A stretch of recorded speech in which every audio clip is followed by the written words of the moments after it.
still doubting yourself?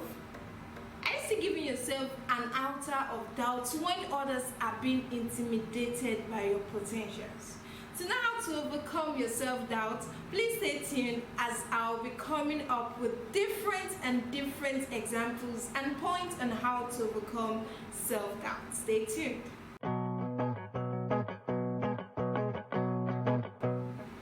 Hello guys, welcome to your show Insight, and it's a pleasant thing here to have you on the show today. And as you can see, today's show has come with a different dimension because my topic is a very different one today. Yeah, it is different because you might just hear the topic, okay, self-doubt, and you'll be like, oh, what's the big deal about self-doubt?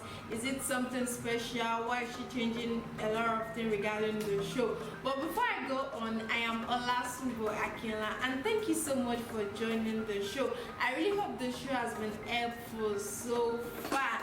And regarding the topic self-doubt, what is self-doubt? What does it mean when you're doubting yourself? So I'll be splitting today's topic self-doubt into two. Today I'll be talking about self-doubt, and next week I'll be discussing ways on which you can overcome self-doubt. Self-doubt is the mental habit of questioning your own judgment or what.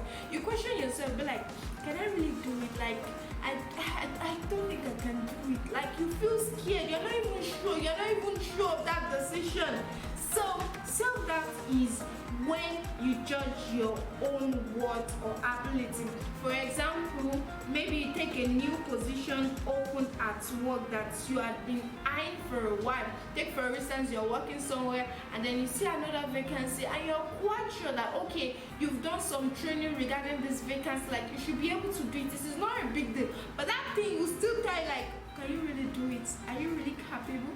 Is the job meant for you? So that is one annoying thing about self-doubt, and everyone experiences it. You can't tell me you've never doubted yourself about something. Even when you write exams, whenever you go for presentation, even speaking to people, some people don't even have this self-confidence, like approaching people, talking to people and be like, hey, my appearance. And some people will even tell me that, okay, like, can I even speak the kind of English they are speaking? What's the big deal? Once you're able to express yourself freely, why shouldn't you have that self-confidence about yourself? Why should you always doubt yourself? And self-doubt is associated with a whole lot of things. Yeah, if you want to know if you doubt yourself, for those, some people might still be, some people are still asking themselves, like, do I really doubt myself? Do I really doubt myself? I'll be giving you some hints so that you'll be able to know if you're actually doubting yourself. I am not here to judge you.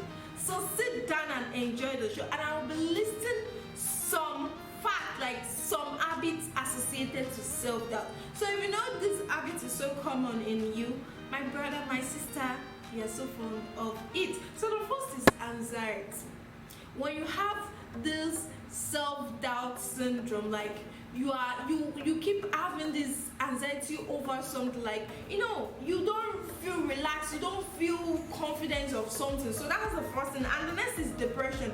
You feel depressed, maybe after making a decision, maybe you just want to write an exams, and after doubting yourself, you later apply for the exams, and after applying for the exams, you are reading, preparing for an exam, and you still be feeling depressed, like, what if I don't pass? The thought keeps coming to your mind, like, what if I don't pass? So you get depressed with that kind of thoughts. And the third is procrastination or lack of motivation. When you don't even have confidence, or you keep that to yourself, see, there won't be any motivation for it. It is a spirit that is motivated, that does not lack self-doubt, rather that will be motivated. So if you're lacking self-doubt, seriously, nothing would motivate you. No one would even motivate you. It is when you conclude that kind of decision, like, okay, I can do it. So the way, the higher you keep encouraging yourself, like, you can do it, assuring yourself, affirming it, the higher the motivation keeps coming up. And also low self-esteem. When you're battling with self-doubt, seriously, you have this low self-esteem because to you others are always better than you. Low self-esteem is something I really don't support, and I hope one day I'll be able to come on the show to talk to you about low self-esteem. And the last is difficulty making decisions. when you're battling with self-doubt, seriously, you always find it difficult to make that decision, because to you can't achieve anything.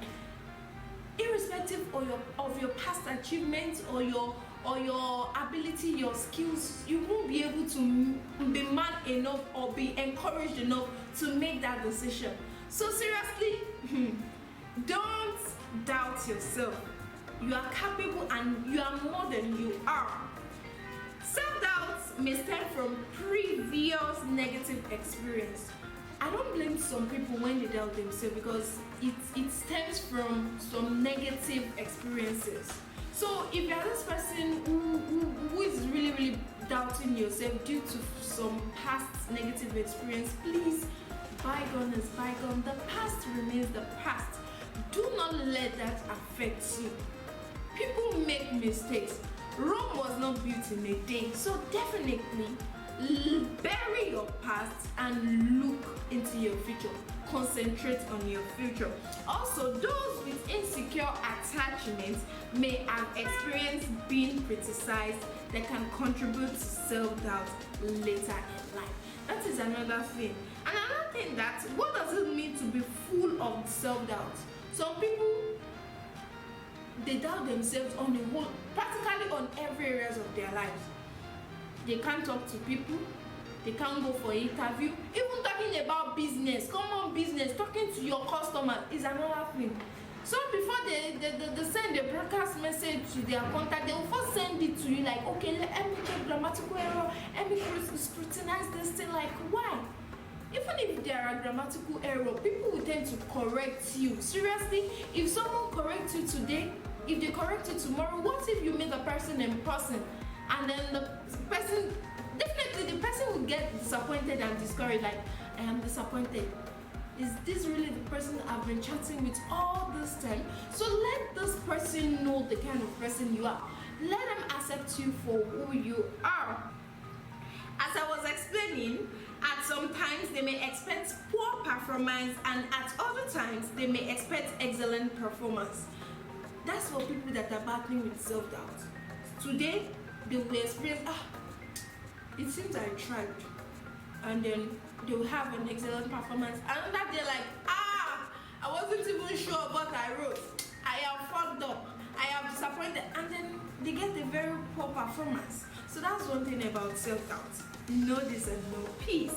They cannot confidently state their level of competence and may be uncertain about their ability to cause a desired outcome. So what is the opposite of self-doubt? I am here for the wide knowledge, to give you that knowledge, the broad knowledge of today's topic. And what is the opposite of self-doubt? The opposite of self-doubt is having clear certainty about one's competence. So if you have a very clear certainty and 100% certainty on your confidence, that is when you give, that is called self-trust. And when you do not have 100% certainty on your competence, it results to self-doubt. This person knows what to expect from their performance.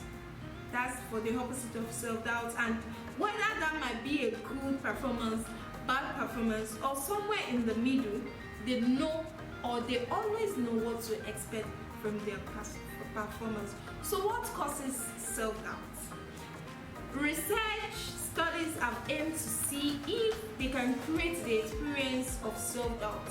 You know, our researchers, as they will always do, is like they will always want to create the experience of self-doubt. Why? How come we have people that doubt themselves a lot? You know, our researchers are always curious to know the results of these things. And indeed, they have found ways to do so. And that's, for example, if people are asked to list a whole bunch of examples of their assertiveness. Some people can't even, like, being assertive about something, you being very sure about something.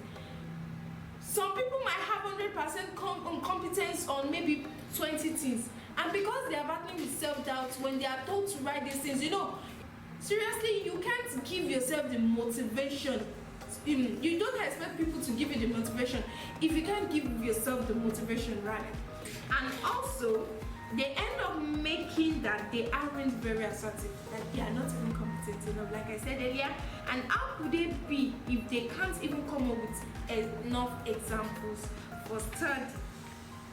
So those are the things you need to talk about, because talking about causes of self-doubt, it could be something. Okay, let me use myself as an example. At a point in time when I was searching for admission, when I was a teenager, I applied to into Obafemi Awolowo University, and I wrote their post jam. I got 204, and others were getting what's it called? Others were getting like 230 or something. Even those that we got the same quarter. But talking about some federal university, they admit people on merit. So when I wrote the exam and I got 204 and I wasn't given the admission, I felt less of myself. So later I went for another exam in a state university, and when I did the post UTM or post jam, I got 35 out of 50. We'll call it over 50. And when I got 35 over 52, just because I'm not an Ekiti indigene, I wasn't admitted. Whereas people that got 28, 29, 30 were being given admissions because they are what? Because they are Ekiti State indigene. So I felt led. I started doubting myself, like, oh my God, what is happening? Like, 2 different times. And even after I was given admission in Ekiti State University, when I started doing some test, exam and everything, I was still kind of doubting, like, hey, what could be wrong? Like, I kept blaming myself because I felt I was the one something was wrong with. Because how can you see people that I scored way beyond their marks that were given admission, and people that we even got the same mark were given admission? So why me? So I was having this self that, like, oh, is anything, probably my whole level, but my whole level is fine. I was having this feel like something is wrong with this one. Like, see, do not let the world decide who you are. That is what I have come here to discuss today, and I will be keeping you all on suspense.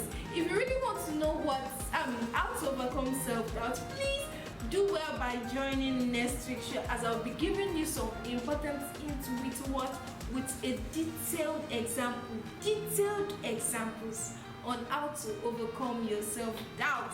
And if today's topic, self-doubt, have been of benefit to you, please do not forget to like, share and comment for others to enjoy.